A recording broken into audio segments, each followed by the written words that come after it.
Uma característica importante dos puritanos era o apego que eles tinham à palavra de Deus. Isso acontecia porque eles acreditavam que nas Escrituras Deus se revelava ao seu povo e eles podiam encontrar tudo aquilo que precisavam para a sua vida cotidiana. A vida dos puritanos era caracterizada pela oração. Inclusive, tinha um quarto nas suas casas reservado apenas para esse momento de intimidade com Deus e pela leitura da palavra de Deus. Sem dúvida que conheciam muito das Escrituras Sagradas, provavelmente mais do que qualquer outra geração que veio depois deles ou que veio antes. E isso notava-se até pela quantidade substancial de versículos e até mesmo capítulos que os puritanos decoravam. E eles faziam isso porque eles acreditavam também que o Espírito Santo usa a nossa memória para trazer verdades em momentos de grande turbulência. Estes servos de Deus refletiam este apego à palavra de Deus nos púlpitos das suas igrejas. Isto porque eram muito zelosos nos seus estudos e nem tinham a ousadia de falar de outra coisa que não fosse reflexo dessa análise da Escritura.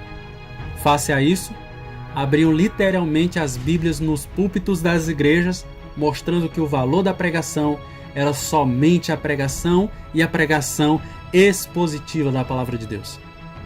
Tinham esta atitude porque acreditavam que este era o único método capaz de mostrar com toda a fidelidade o significado do texto através de uma hermenêutica e de exegese e uma boa aplicação bíblica à vida dos seus ouvintes, analisando a fundo o contexto, que é a nível social, econômico, como também a nível de contexto textual. O amor dos puritanos pela palavra era muito grande e queriam que essa palavra chegasse ao ouvido de todas as pessoas. Face a isso, contribuíram substancialmente para a tradução da palavra de Deus, dando o nome de Bíblia de Gênebra a essa versão. Irmãos, e os puritanos também acreditavam que Deus revela-se com base em Romanos capítulo 2, versículo 14 e 15, da seguinte forma. Primeiro, Deus se revela através da observação da natureza. Segundo, pela percepção de ação de Deus na história. Terceiro, pelo senso íntimo de Deus em cada ser humano, pois, segundo os puritanos, todas as pessoas, quer sejam cristãs ou não cristãs, têm consciência das leis morais de Deus. Este conhecimento é evidência da graça comum do nosso Deus, dada a todas as pessoas sem acepção. Caso não existisse esta revelação, então não havia restrição moral e social do mal que o homem poderia fazer. Inclusive, nem a consciência do ser humano pesaria, como acontece com todos os seres humanos, a não ser que tenha algum tipo de psicopatia. Os puritanos, ao olharem para a Bíblia, acreditavam que esse conhecimento não era suficiente para a salvação. Este conhecimento fazia, sim, com que todo ser humano seja considerado indesculpável perante o tribunal de Cristo. Por isso, estes servos de Deus acreditavam que a revelação natural serve apenas para a condenação do homem, mas não para salvá-lo. Devido a isso, precisamos da revelação especial da parte de Deus, encontrada na sua palavra. Contudo, para os puritanos, a Bíblia não tem como objetivo comprovar a existência de Deus, pois parte logo da certeza de que Deus sempre existiu, como diz em Gênesis 1, versículo 1. Não há revelação completa sem Cristo, e Cristo só pode ser encontrado nas Escrituras. Os puritanos também acreditavam na inerrância das Escrituras, com base em 2 Timóteo capítulo 3, versículo 16. E logo, segundo esses servos de Deus, não podemos considerar que há textos mais ou até menos importantes do que outros. Nesse sentido, eles olhavam para a Bíblia, sabendo que não podiam haver discrepâncias entre as verdades lá contidas, porque Deus não mente.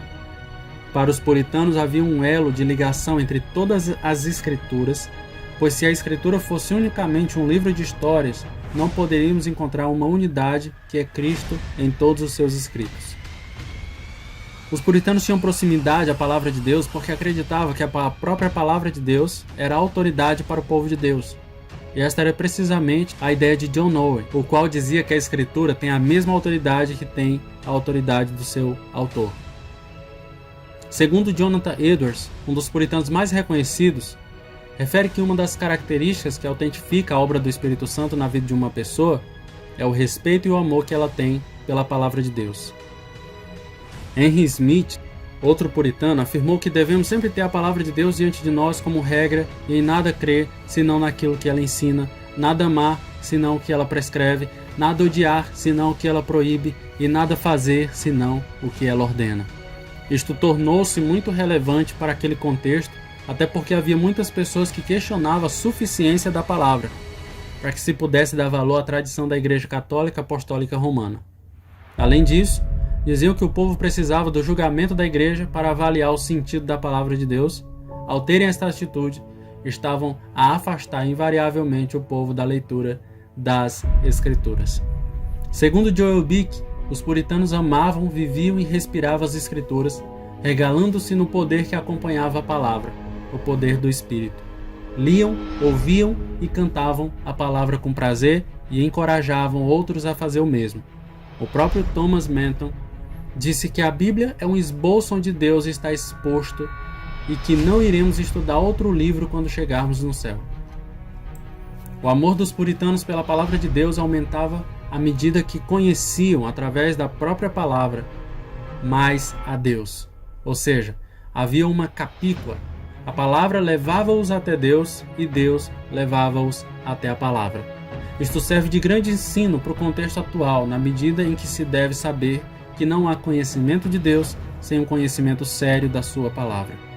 Temos de analisar a nossa vida em termos gerais para perceber se tem havido abandono ou até mesmo desleixo com a palavra de Deus. Além disso, vivemos numa época em que mesmo no meio dito religioso, há uma ênfase desmedida na contemplação e nas experiências sensoriais, esquecendo-se que só podemos encontrar a revelação salvífica de Deus na sua palavra.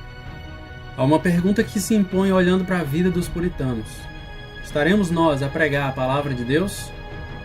Tal como vimos, se a revelação geral não serve para salvação, apenas para condenação, devemos nos firmar as nossas vidas na revelação específica, na Bíblia, para também proclamarmos a palavra de Deus para que mais pessoas sejam salvas.